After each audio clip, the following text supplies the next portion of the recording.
क्या नफीस को थप्पड़ मारने के बाद गुल की जिंदगी में मुसीबतों का और भी ज्यादा इजाफा होने वाला है? और क्या अहमर गुल से शादी करने में कामयाब हो पाएगा? आने वाले एपिसोड्स वाकई बहुत ज्यादा दिलचस्प होने वाले हैं। गुल का भाई नोमी अब उसे इस घर में और बर्दाश्त नहीं कर सकता। जब से गुल की भाभी को यह एहसास हुआ है कि गुल अब चुप नहीं बैठेगी और अगर उसने वकील कर लिया तो वो उन्हें इस घर से बाहर निकाल देगी, भाभी का डर और गहरा हो गया है।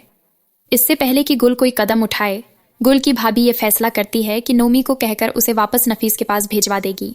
नोमी अपनी बीवी की बातों में आ जाता है और सीधा गुल के पास जाकर कहता है, गुल, अब तुम इस घर में और नहीं रह सकती। अपना सामान पैक करो, मैं तुम्हें वापस नफीस के पास छोड़कर आऊंगा। गुल गुस्से से कहती है, भाई कैसी बातें कर रहे हैं आप? अम्मा की तबीयत ठीक नहीं है, मैं अभी नहीं जा सकती। नोमी कहता है, मैं अम्मा का ध्यान रख लूंगा, तुम अपने घर जाओ। अब मैं तुम्हें इस घर में और नहीं बर्दाश्त कर सकता, तुम्हारे खर्चे मुझसे नहीं उठते। ये सुनकर गुल को बहुत गुस्सा आता है। वो अपने भाई से कहती है, भाई मैंने आपको एक बार कह दिया कि मैं वहाँ नहीं जाऊंगी। नफीस ने दूसरी शादी कर ली है और मैं वहाँ किस हैसियत से जाऊं?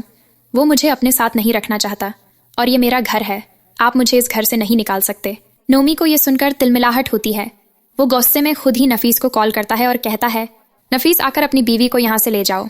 दूसरी तरफ नफीस की बहन भी उस पर दबाव डालती है, आप गुल को अपने घर वापस ले जाइए, नहीं तो ये मुझे घर से निकाल देगी। आखिरकार नफीस खुद गुल को लेने घर आ जाता है। जैसे ही नफीस आता है, गुल अपनी माँ से कहती है, अम्मी आप परेशान मत हो, मैं नफीस के साथ नहीं जाऊंगी, मैं आपके पास ही रहूंगी। मगर गुल की माँ बहुत प्यार से समझाती है, बेटा लड़कियों का घर उनके शौहर का ही होता है, अगर नफीस तुम्हें लेने आया है तो तुम आराम से उसके साथ चली जाओ।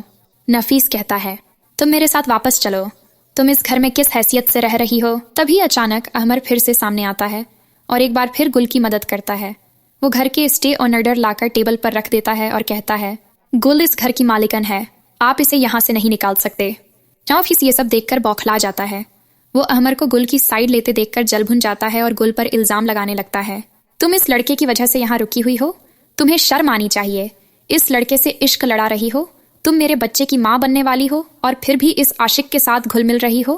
गुल का गुस्सा अब हद से बाहर हो जाता है। वो नफीस को जोरदार थप्पड़ मारती है और कहती है, मैं अपने किरदार पर किसी की उंगली नहीं उठने दूंगी। दूसरी तरफ अहमर अपनी माँ से कहता है, मुझे नौशी को समझने के लिए थोड़ा वक्त चाहिए।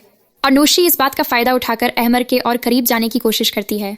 वो अहमर से कहती है, अहमर जिस तरह गुल आपको छोड़कर गई, मैं वैसी नहीं हूँ, मैं आपको कभी नहीं छोड़ूंगी। तो दोस्तों, आपको क्या लगता है, क्या गुल को नफीस से तलाक ले लेनी चाहिए और अहमर से शादी कर लेनी चाहिए? अपने जवाब हमें कमेंट्स में ज़रूर बताइएगा।